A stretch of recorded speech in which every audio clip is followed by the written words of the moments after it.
श्री गुरु चरण कमलेभ्यो नमः। इसके बाद विदुर महाराज मैत्रेय मुनि से पूछते हैं, मनु महाराज की मैथुनी सृष्टि के बारे में। मैथुनी सृष्टि उसको कहते हैं जब पत्नी के साथ समागम करके बच्चे बनाते हैं, उसको मैथुनी सृष्टि कहते हैं। तो विदुर महाराज पूछते हैं कि मनु शतरूपा के मिलन से प्रजा की वृद्धि कैसे हुई, मुझे थोड़ा बताइए। स्वयंभू मनु की जो संतानें हुई, 3 लड़की और 2 लड़के, उसमें से 2 लड़के प्रियव्रत और उत्तानपादों ने, दोनों ने ये सप्तद्वीप का राज्य कैसे किया। 7 द्वीपों का राज्य, सारी पृथ्वी पर राज्य किया उन्होंने। आगे आएगी इसकी बात। उनकी जो 3 बच्चियां थी, पुत्रियां, एक का विवाह देवहूति का विवाह कर्दम प्रजापति से कैसे हुआ, और कर्दम प्रजापति ने देवहूति से कितनी संतानें प्राप्त की, ये थोड़ा बताइए। इसके बाद मुझे बताइए कि रुचि प्रजापति और दक्ष प्रजापति ने भी मनु की कन्याओं से विवाह किया, और उनसे संतानें कैसे उत्पन्न हुई, कितनी हुई, थोड़ा बताइए। मैत्रेय मुनि कहते हैं, ब्रह्मा जी की कथन पर कर्दम मुनि ने संतान प्राप्ति की इच्छा से 10,000 वर्ष तक तपस्या की। उस जमाने में, सतयुग के शुरुआत में, ये कर्दम प्रजापति और ब्रह्मा जी का संवाद हुआ। सृष्टि अभी पूरी पैदा नहीं हुई है। तो कर्दम प्रजापति ने एकाग्र चित्त से 10,000 वर्ष तक भगवान को प्रसन्न करने के लिए तपस्या की। भगवान को प्रसन्न करना प्रति मनुष्य का कर्तव्य है। मनुष्य को चाहिए कि वो पशु के स्वभाव से अलग रहे। पशु का स्वभाव है आहार निद्रा भय मैथुन, खाना सोना बच्चे बनाना, कमाना और गंवाना, मैथुन करना, यही है। लेकिन इसके आगे भी करना चाहिए, मनुष्य का कर्तव्य है कि भगवान का भजन, गैया भजन नहीं कर सकती, हाथी भजन नहीं कर सकता। ये दोनों जो पशु हैं वो बहुत पूजनीय हैं। भगवान प्रसन्न होकर के मूर्तिमान स्वरूप से कर्दम के सामने आए, उनकी तपस्या के प्रभाव से। क्योंकि कर्दम मुनि ने सरस्वती नदी में स्नान करके तपस्या किया था। भगवान को देख करके कर्दम मुनि खड़े हो गए, हाथ जोड़ के प्रार्थना किया, प्रणाम किया और अनेक प्रकार से प्रार्थना किया। और कहा चरण बंदन करके कि हे भगवान, आपके चरणों में मेरा बारंबार प्रणाम। आप कृपा किए, मेरे को दर्शन दिए, मैं बड़ा सौभाग्यशाली। भगवान ने कहा, हे मुनि, आपने निष्कपट भाव से मेरी पूजा सेवा ध्यान धारणा की, इसलिए मैं तुम्हारे सामने प्रकट हुआ। और जिसके लिए, जिस इच्छा से तुमने मेरी सेवा की, उसके लिए मैंने तुम्हारी तपस्या से पहले ही इंतजाम कर दिया। क्योंकि उनकी इच्छा थी शादी करें, क्योंकि ब्रह्मा जी ने ऐसा ही कहा था। भगवान कह रहे हैं आगे, नौवे जात मृषैव स्यात् प्रजाध्यक्ष मदर्हणम भवद विधेषु अतितरा मयि संगृहितात्मनाम। हे कर्दम प्रजापति, जो कोई मेरी आराधना सच्चे दिल से करता है, निष्कपट भाव से, कपट उसको कहते हैं कुछ और करते हैं कुछ और, सोचते हैं कुछ और, अंदर गंदगी भरी हुई। कपटी आदमी को भगवान कभी नहीं मिलते। मोहि कपट छिल छिद्र न भावा। छली जो कुछ कहता है और करता है कुछ और, उसको छली कपटी ऐसे होते हैं ये लोग। क्योंकि हे मुनि, तुमने निष्कपट भावना से मेरी पूजा आराधना की है, इसलिए मैं तुम्हारे सामने प्रकट हुआ हूं। तुम्हारा मन सदैव मेरे में लगा रहा। तुम जैसे सच्चे भक्त के सामने मैं प्रकट नहीं होऊंगा तो किसके सामने प्रकट होऊंगा? बात भी सही है। जाकी रही भावना जैसी, प्रभु मूर्ति तिन देखी तैसी। ये यथा माम प्रपद्यन्ते स्ताम तथैव भजामि। भगवान गीता में भी कह रहे हैं, अरे हम सच्चे दिल से सेवा करेंगे भगवान की, भगवान नहीं देगा हमको फल? इतने बेईमान है भगवान? नहीं, भगवान तो सच्चे हैं, सब न्याय करने वाले हैं। वो वहां अंधेरा हो सकता है लेकिन भूल नहीं है। तो भगवान बोले, अरे कर्दम, अभी 2 दिन बाद, परसों के दिन, स्वयंभुव मनु अपनी पत्नी और बेटी के साथ तुम्हारे पास आएंगे। उनकी बेटी शादी लायक हो गई है, इसलिए मनु महाराज चिंतित हैं थोड़े। उनको एक अच्छा वर चाहिए अपनी कन्या के लिए, और तुम्हारे समान अच्छा वर और कौन मिलेगा उसको? बात भी सही है। पिता की चिंता लगी रहती, चिंता होती है कि मेरी बेटी को कैसा एक अच्छा लड़का मिले जिससे मैं शादी करवा दूं।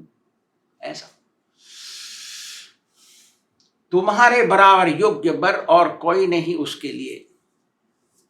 मैं जानता हूं तुम्हारी इच्छा भार्या के प्रति है, पत्नी चाहिए तुमको।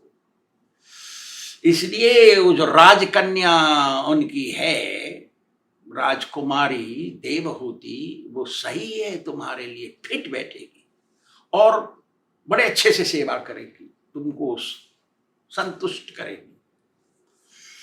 तुम्हारे द्वारा उसमें 9 कन्याएं पैदा होंगी और फिर बाद में मैं स्वयं तुम्हारे वीर से, उसके गर्भ से पैदा होऊंगा। भगवान बोल रहे हैं, तुम मेरी बात मानना, भक्ति मत छोड़ देना। बात सही है, जब शादी हो जाती है तो भगवान दुनिया को भूल जाता है लड़का। जब वो शादी हो जाती है नई नई, तो उसके दिमाग में वही घूमती है। लड़का होए चाहे लड़की होए, भगवान को भूल जाते हैं वो लोग। तो भगवान को भूल जाओगे ऐसी चीज सिखाने के लिए हम लोगों को, कर्दम मुनि तो कभी भूलेंगे नहीं। वो सत्युग की बात है, वो तो महामुनि है, 10,000 वर्ष तपस्या किया उसने, वो कैसे भूल जाएगा? लेकिन भगवान हम लोगों के लिए बोल रहे हैं, देखो तुम मेरी चीज भक्ति को मत भूल जाना, क्योंकि भक्ति करते रहोगे तो मेरे लोक में आ जाओगे। भगवान बोले उसको, हमारे लिए, हमको सिखाने के लिए ये सब कुछ। आगे बोल रहे हैं भगवान, सहाहम सांस कलया तद्वीर्य न महामुनि तव क्षेत्रे देवहूत्याम प्रणेशे तत्व संहिताम। मैं स्वयं तुम्हारे वीर से, देवकी के गर्भ से मैं प्रकट होऊंगा और तत्व संहिता, सांख्य योग का प्रचार प्रसार करूंगा कि भगवान के पास इस मनुष्य लोक सृष्टि में मनुष्य स्वरूप प्राप्त करने के बाद भगवान के पास कैसे कोई जाएगा, उसका रास्ता मैं बताऊंगा, मैं स्वयं आऊंगा। बहुत खुशी हुई सुनकर के कर्दम मुनि को कि मेरी पत्नी के गर्भ से भगवान पैदा होंगे और भक्ति साधन का, तत्व ज्ञान का प्रचार प्रसार करेंगे। ऐसा सुन के बड़ी खुशी हुई, संतुष्टि हुई। ऐसा संतुष्ट हुए, भगवान समझ गए, तो भगवान वहां से चले बैठे गरुड़ के ऊपर, उड़े वहां से गरुड़ जी भगवान को लेके। जब गरुड़ जी उड़ रहे थे तो उनके पंखों से सामवेद की आवाज आ रही थी। कर्दम मुनि ने सुना, बात तो सही है, भगवान का भगत केवल भगवान की बात बताएगा। तो उनके पंखों से, गरुड़ जी के पंखों से वेद की ऋचाएं निकल रही थी, साउंड वाइब्रेशन। कर्दम मुनि के देखते देखते भगवान चले गए अपने धाम। इसके बाद कर्दम मुनि अपनी तपस्या की जगह सरस्वती नदी के किनारे बिंदु सरोवर पर बैठ गए। बिंदु सरोवर हम गए हुए हैं, गुजरात में है ये, पाटन में पड़ता है। पाटन जिला है, एक कस्बा है, वहाँ पड़ता है ये, बहुत अच्छा। सरस्वती नदी है एक, उस नदी के किनारे जैसे यमुना में काली हृद बना है, ऐसे भगवान के आंसू गिरे वहां बिंदु, इसलिए उसका नाम बिंदु सरोवर पड़ा। एक कुंड सा बन गया वो, जैसे यहाँ काली दह था वृंदावन में। ये बहुत ही पवित्र स्थान है। और वहां पर ये कर्दम मुनि बैठे, और 2 दिन के बाद और रथ पर सवार हुए स्वयंभू मनु अपनी पत्नी शतरूपा के साथ और बेटी देवहूति के साथ आ गए, उनको प्रणाम किया। बहुत ही खुशी हुई देख करके। ये जो बिंदु सरोवर अच्छे अच्छे वृक्षों, फलों और अच्छे अच्छे पक्षियों, पशुओं, जंगली पशुओं से भरा था, बड़ा अच्छा वातावरण। और कर्दम मुनि सारे अपनी तपस्या आराधना से मुक्त होकर के बैठे थे, सब पूरा हो गया उनका। जब स्वयंभव मनु ने देखा कर्दम मुनि को, उनके चेहरे से ये तेज निकल रहा था, तपस्या का प्रभाव। तेज क्षमा धृति शौचम अद्रोहो नाथ मानिता, भगवत गीता भगवान कह रहे हैं। एक तेज निकलता, तपस्या का तेज अलग होता है। आजकल तो मार मस्करा लगाते हैं न, क्या क्या पाउडर लगा देते हैं और दिखाते हैं हमारा तेज निकल रहा है। सूखी रोटी खा के, थोड़ा घास चबा के देखो, तुम उबली सब्जी खा के तेज निकालो शरीर में से, गड़बड़ है ना। ये सब तपस्या से तेज निकलता है। और मुनि के लंबे लंबे बाल, क्योंकि तपस्या में बाल नहीं काटते हैं। और फिर उनके कमर में कपड़ा बंधा हुआ था, माने बहिर्बास पहने हुए थे, बैठे हुए थे। जैसे ही स्वयंभू मनु ने देखा, सब तीनों ने प्रणाम किया मुनि को।